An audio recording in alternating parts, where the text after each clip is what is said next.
class here. So the rest of the participants that doesn't assist to these tribes going to know more about you and about your project today. So thank you so much in advance for doing this session, and please, a warm welcome to the guys. Hey guys, how are you? Thank you for being here. So the subject that we're going to discuss is customer validation. This is some of the topics that they told me that we should try to cover. So you can read them, move fast, conversion rates, and tips from your customers. Who we are, my name is Enrique Besa. I'm the CEO of RankMe, and Felipe here is my co-founder. He's the COO at RankMe. We are Generation 9, and what do? We have a platform for evaluating leadership, engagement within the companies, and performance. So we measure metrics, objectives, dimensions, and both in the quality, in the quantitative side of the companies, and in the soft skills.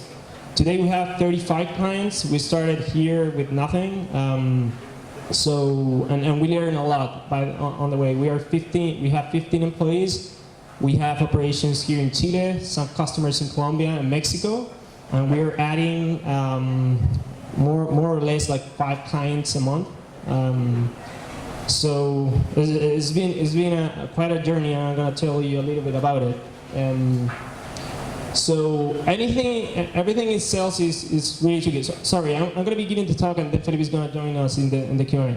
So everything in sales is really tricky. It's hard to plan. It's hard to put some metrics and reach them. For example, at the beginning, so we started and we said, okay, first year we're going to have 100 clients. Of course, why not? But then I left. I started an MBA while I was running the company, and Felipe got cancer on the way. So you cannot plan for always and try to reach them. So there is always a lot of obstacles in the way. I'm going to start with customer validation. And for me, customer validation is basically moving fast and go out and sell. Sell your product even though you don't have it. And we live in RankMe after the idea of having a clear framework of what we can do, and then just say yes and figure it out later. So that's how we run customers. So we are in a meeting, and they ask us something, and we don't have it, but it's within our framework. We say yes, and then we come back to the office and say, okay, we need to do it. Okay. So I'm gonna and at the beginning, a little bit about myself. I did invest in banking and construction, so I was quite hard with details. So it took us almost a year to do the first MVP because I was super picky. I was like, oh, this is not right, this is not working. And at the end, we never launched that platform because it was never ready. So one day I was here at Startup Chile, and a guy had this his computer, which I'm not like a quote guy, but this actually makes a lot of sense. So I'm going to read it. If you're not embarrassed by the first version of your product, you have launched too late. And this is super true. We always try to do it really, really good before we even call a customer, and we're developing and we're running and writing code, even having our first customer. And it took us almost a year to understand, and then we totally switched it, and we started just going out and selling. So that is customer validation. We have never done something for free, and I don't like doing things for free because the only time that we had something for free, they never use it. So for me, customer validations equal money, and you guys have to. I know our business is different. We're a SaaS business, and we are B2B.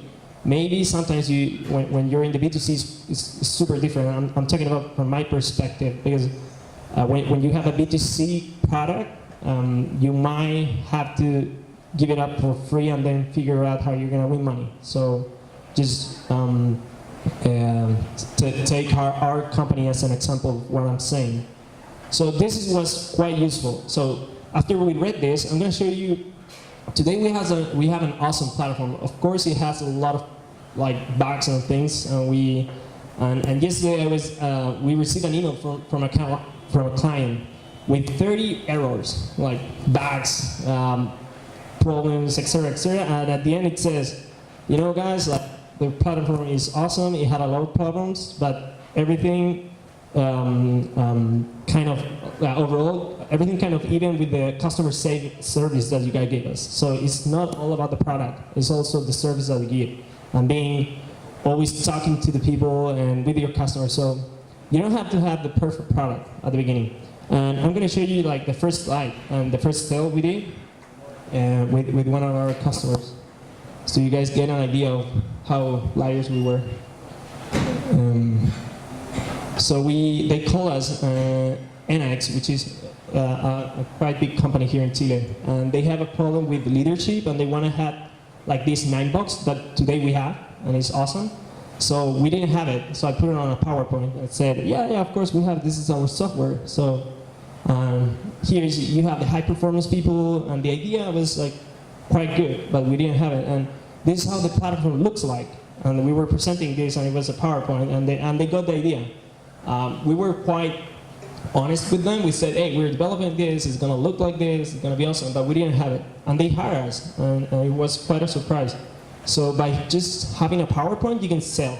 So, and that's your customer validation. And you have to get out of here and just go and sell and call and try to meet people and show them what you're doing. But this was what we showed them. It was just like this dashboard never existed. I did it with my hand, like in PowerPoint. And of course, now it looks like totally different. But this was our first sale.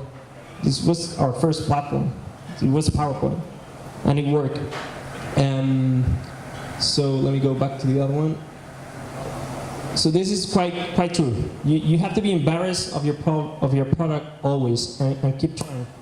So that is all I'm gonna say about customer validation. I'm gonna keep repeating. Just go out and sell.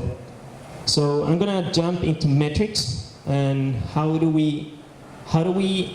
we have to do in terms of metrics to gain customers. So what I'm going to do is I'm going to do an example here on an Excel of how do we run internal metrics and conversion rates. So I'm going to ask someone to help me with this. So I need any of you to volunteer that have preferably a B2B business and that has a sales cycle of 2 months. Anyone? Anyone? Okay. So what I'm going to do here is, well,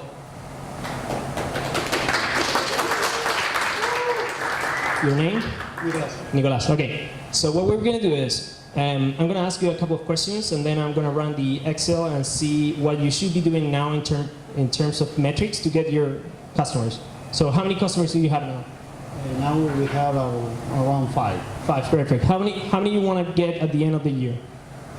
Around 20 or 30. 20 more, or 20, but the total, or 20 each month? In total, okay. So you have 5 and you're gonna get 20. Okay, that's what you want to do? And how long is your sales cycle? 1 month. Between 1 and 3. Okay, perfect. So what we're gonna do is, we're gonna use his example here to work on metrics. Any questions, you guys can just raise your hand. You can sit down, you don't have to do that all alone. Yeah, that's all.